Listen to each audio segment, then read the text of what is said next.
Part keempat. Kompleks inferioritas hanyalah alasan. Pemuda, tapi bisakah kau menyatakan dengan pasti bahwa perasaan inferior benar-benar merupakan persoalan dalam hubungan interpersonal? Bahkan orang yang dipandang sukses secara sosial sekalipun yang tidak perlu merendahkan derajatnya dalam hubungan dengan orang lain, masih memiliki sedikit perasaan inferior. Bahkan pebisnis yang berhasil mengumpulkan harta melimpah, wanita cantik jelita yang dicemburui semua orang, serta peraih medali emas Olimpiade, mereka semua dihantui dengan perasaan inferior. Begitulah kelihatannya bagiku. Bagaimana aku sebaiknya berpikir tentang hal ini? Filsuf Adler mengakui bahwa perasaan inferior adalah sesuatu yang dimiliki semua orang. Tidak ada yang buruk dari perasaan itu sendiri. Pemuda, lalu kenapa orang memilikinya? Filsuf, ini mungkin perlu dipahami dalam urutan tertentu. Pertama-tama, manusia lahir ke dunia sebagai makhluk yang tak berdaya, dan manusia memiliki hasrat universal untuk bisa lepas dari keadaan tak berdaya ini. Adler menyebutnya upaya untuk meraih superioritas. Pemuda, upaya untuk meraih superioritas?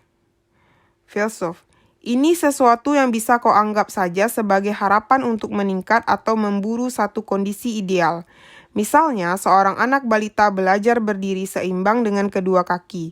Dia memiliki hasrat universal untuk mempelajari bahasa dan untuk meningkatkan diri. Dan seluruh kemajuan sains di sepanjang sejarah manusia juga disebabkan oleh upaya untuk meraih superioritas ini. Pemuda, oke, lalu?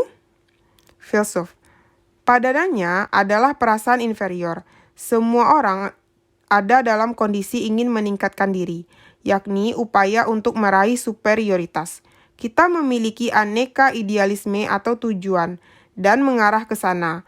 Akan tetapi saat tidak mampu meraih idealisme, kita akan memendam perasaan minder. Misalnya, ada juru masak yang selalu dilanda perasaan inferior saat menjadi semakin cakap dan inspiratif. Ini membuat mereka berkata kepada diri sendiri, aku masih belum cukup bagus, atau aku harus meningkatkan masakanku ke level selanjutnya, dan hal-hal semacam itu. Pemuda, itu benar. Filsuf Adler mengatakan upaya meraih superioritas dan perasaan inferior bukanlah penyakit, namun memacu kerja keras dan pertumbuhan yang normal dan sehat. Kalau tidak digunakan dengan cara yang salah, perasaan inferior juga dapat mempromosikan kedua aspek tersebut.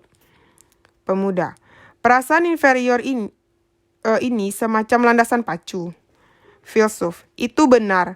Manusia akan berupaya menyingkirkan perasaan inferiornya dan terus maju. Manusia tidak pernah puas dengan situasinya saat ini dan ingin maju. Meski hanya selangkah, manusia ingin lebih bahagia. Sama sekali tidak ada yang salah dengan keadaan perasaan semacam ini. Akan tetapi, ada orang-orang yang kehilangan keberanian untuk maju selangkah ke depan. Dan ada yang tidak bisa menerima fakta bahwa situasinya dapat diubah dengan mengambil tindakan nyata. Orang-orang yang langsung menyerah bahkan sebelum berusaha dan mengatakan hal-hal seperti aku toh tidak cukup baik atau sekalipun mencoba aku tidak akan berhasil. Pemuda, ya itu benar, tidak diragukan lagi. Kalau perasaan inferiornya kuat, kebanyakan orang akan menjadi negatif dan berkata aku toh tidak cukup baik, sebab begitulah yang dimaksud perasaan inferior. Filsuf, tidak, ini bukan perasaan inferior, ini gejala kompleks inferioritas. Pemuda, kompleks? Itu yang dimaksud dengan perasaan inferior, bukan? Filsuf, hati-hati, istilah kompleks yang dipakai hari-hari ini di negara kita tampaknya diartikan sama dengan perasaan inferior. Kau sering mendengar orang berkata, aku punya sejenis kompleks dengan kelopak mataku.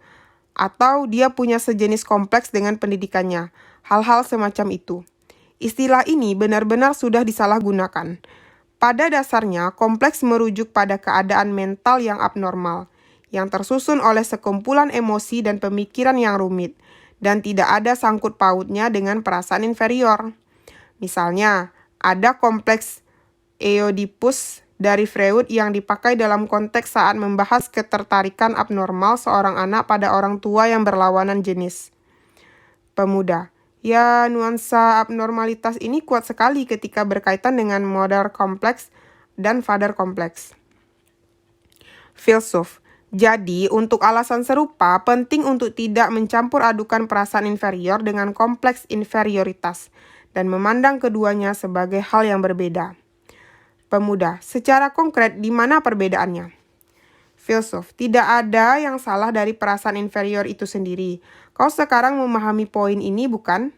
Seperti yang Adler katakan, perasaan inferior bisa menjadi pemicu bagi kerja keras dan pertumbuhan seseorang. Misalnya, kalau seseorang memiliki perasaan inferior berkenaan dengan pendidikannya, lalu memutuskan aku tidak punya pendidikan tinggi, jadi aku hanya perlu berusaha lebih keras dari yang lain. Itulah arah yang diharapkan. Kompleks inferioritas di sisi lain merujuk pada kondisi yang mulai menjadikan perasaan inferiornya sebagai alasan. Jadi seseorang berpikir aku tidak punya pendidikan tinggi, jadi aku tidak bisa sukses, atau aku tidak tampan, jadi aku tidak bisa menikah. Ketika seseorang bersikeras memakai logika A dalam situasinya, jadi B tidak bisa dilakukan. Dengan cara seperti itu dalam kehidupan sehari-hari, itu tidak bisa dikategorikan sebagai perasaan inferior. Itu adalah kompleks inferioritas. Pemuda. Tidak, itu adalah hubungan sebab akibat yang logis. Kalau kau tidak berpendidikan tinggi, kesempatanmu untuk memperoleh pekerjaan atau sukses di dunia ini akan sirna. Kau akan dipandang berada pada skala sosial yang rendah dan tidak bisa berhasil. Itu sama sekali bukan alasan, cuma fakta yang keras dan dingin. Filsuf. Tidak, kau keliru. Pemuda. Bagaimana bisa? Di mana kekeliruanku? Filsuf. Apa yang kau sebut sebagai hubungan sebab akibat dijelaskan Adler sebagai hubungan sebab dan akibat yang tampak. Artinya, kau meyakinkan diri bahwa ada hubungan sebab akibat yang serius, yang sebenarnya sama sekali tidak ada. Beberapa waktu lalu, seseorang memberitahuku, penyebab aku sulit menikah ialah karena orang tuaku bercerai saat aku masih kecil. Dari sudut pandang aetiologis Freud yang berorientasi pada sebab, perceraian orang tuanya menjadi trauma besar yang terhubung dalam hubungan sebab akibat yang jelas dengan pandangannya tentang pernikahan. Akan tetapi, Adler dengan pendirian teologinya yang mengaitkan tujuan menolak argumen tersebut dan memandangnya sebagai hubungan sebab dan akibat yang tampak. Pemuda. Meskipun demikian, pada kenyataannya berpendidikan tinggi membuat seseorang lebih mudah meraih kesuksesan di masyarakat. Aku tadinya berpikir kau tahu benar hal-hal semacam ini. Filsuf. Isu yang sebenarnya ialah bagaimana seseorang menghadapi realitas tersebut. Kalau yang kau pikirkan adalah aku tidak berpendidikan tinggi, jadi aku tidak bisa sukses. Daripada berpikir aku tidak bisa sukses, kau seharusnya berpikir aku tidak mau sukses. Pemuda. Aku tidak mau sukses. Alasan macam apa itu? Filsuf. Ini hanya tentang takut melangkah ke depan. Juga bahwa kau tidak mau mengambil upaya yang realistis. Kau tidak ingin berubah sampai-sampai kau bersedia mengorbankan kesenanganmu saat ini. Misalnya, waktu yang kau habiskan untuk bermain-main dan berkecimpung dengan hobimu. Dengan kata lain, kau tidak diperlengkapi dengan keberanian untuk mengubah gaya hidupmu.